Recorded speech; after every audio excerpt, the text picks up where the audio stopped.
Alright, this is part 3 of the garden tour mid-August. We'll do another one maybe the end of September or something to show the wrap-up like I did last year, which was a rather sad wrap-up, but I think I'm going to have to keep doing them with this iPhone because it's far more stable than that Android is. Not sure why. I'll look and make sure I'm not running out of memory, but if that ain't it, then I will have to cease and desist making long videos on it. I have made some short ones that were about the length of what this just quit at, but having it crash is just unacceptable. Outside here we have the rhubarb plant, which is huge and very happy looking, that I planted this year, and hopefully it will come up. The other two older rhubarb plants are still in here. There's this one here, and there's this one here, and I'm going to look and see if they need some, if they benefit from some fertilizer, but I'll probably put some on. The grapevine is expanding. Oh boy, do we have grapes out here. I don't know if you can see them all, but come fall you'll be seeing all these completely blue Concord grapes. There's a crap ton of them here all over. See them over there? And they go completely from this whole area here, across here, and down to here where I can go, and you'll see there's still some down here. So I should be able to, it's all from like 1 or 2 vines that I planted back at this center point. See them all there? So they're doing great. And then there's the apple tree. Yes, I cover all the growing things here in the garden tour. There was a crap load of apples that formed this year. Don't mind this brush, I just cut back the brush line. I gotta haul that off to the edge. But it looks like we have a ton. They're never good looking, they're never pretty apples, but there is a ton of them up in this tree. And I will be, by, you know, September, October, I'll wait them get as big as I can, and I will be bringing them down with the rake. I put the rake up and I pretty much can reach most of them, especially if I get a ladder and use the rake. I can get up to the top here and the rake can get around them and bring them down. We'll collect them all. I collected a 5-gallon container worth of them last year, and I think I'll do maybe a container and a half this year from what I can see. And then I take those and I just peel them all, cut them up, and I make delicious things like pies and turnovers, and one of my favorites is apple crisp. These are great baking apples, so I love them. Looking forward to doing some of that. So I think that's most of the garden area. There's not a lot to be seen up here on the deck, but I will go there after I go to the front, and then that will be the complete tour of the entire garden situation, and you'll get to see it year-round. Unfortunately, you can't see what this bush here did. It put out 2 blue blooms, one of which is in the house, and the other was in the house, but it's gone by. It doesn't do a lot of blooms, and I just don't know how to make this thing give a lot of blooms. I suppose I gotta do a lot of reading. The hosta continues to multiply and get bigger. I've spread this thing all over the yard. They're out back, but the 3 of them that I chopped 3 big pieces out of it, nothing stops hosta. You can plant it in the middle of the desert, I swear to God, it'll grow. This is some kind of grass, and I chopped this way down in the spring.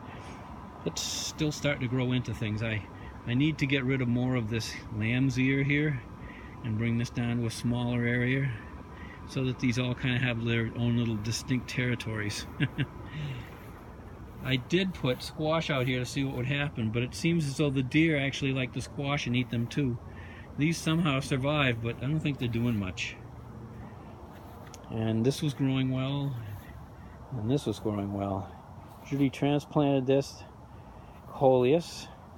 This, of course, was the, and this too, both of these were peony. This is the hosta here. Now, this is what's really odd. If you looked at those over there, the flowers are still on them. Notice what we've got here. No flowers. Yes, we have nibblage. More nibblage. Oh dear. You know what that means, right? You caught the joke already. These bushes are going okay. Not much grew here, but there are leaves of... It seems as though the deer do not want to nibble on these, the Swiss chard. So next year, guess what this is going to be full of? Oh, you guessed it. Yes, Swiss chard. We have lots of Swiss chard growing all through that thing. We'll put a bunch of it in. I don't know the names of a lot of the stuff is here. And this hasn't even quite flowered yet. We have stuff that flowers and blooms throughout the summer at different times. These are some wildflower seeds I planted in several pots, including over there, and they're blooming into different wildflowers. And this is what they called tickweed. This is another peony plant. Yes, it's growing into the tickweed and vice versa. The tickweed's got to be, kind of cut back, as this rhododendron may also have to be, in order to get it to be a little less invasive.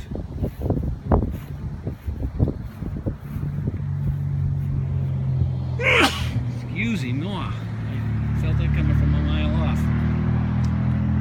Now we have a sneeze. These are irises. Again, they're like the hosta. They'll grow damn near anywhere. You can't stop them from growing. Put them in the desert, they'll grow, I swear.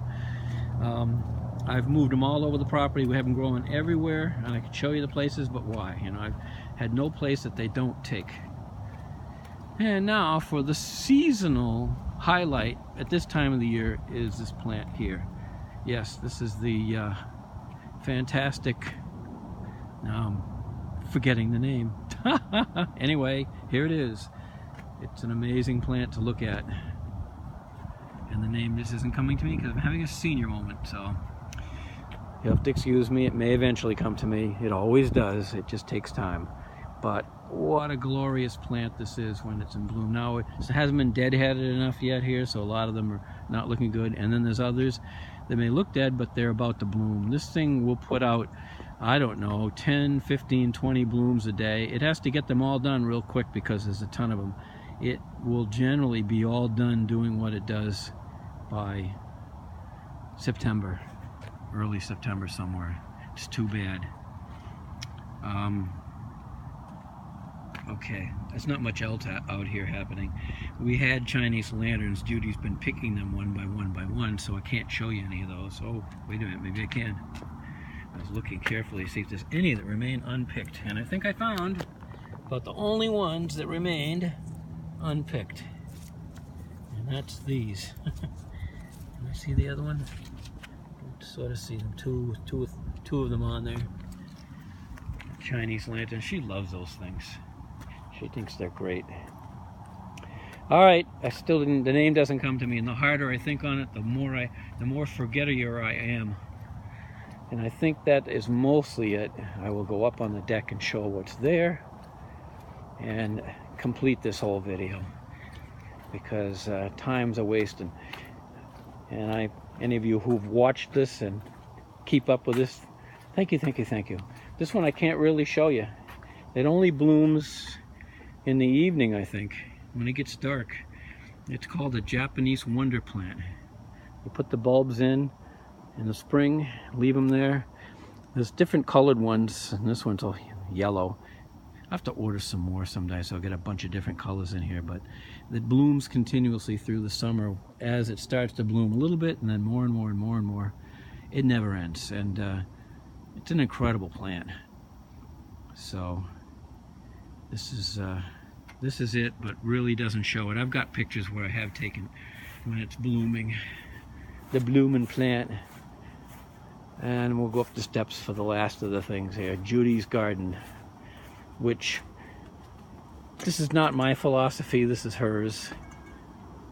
But she takes all of her plants and puts them under plastic. I totally don't agree with that. I say God waters them. The water from rain is the best there is. What the heck gives? She doesn't care. She wants to protect her plants from God's own water. and win, and I don't get it. Here's what's left of mine.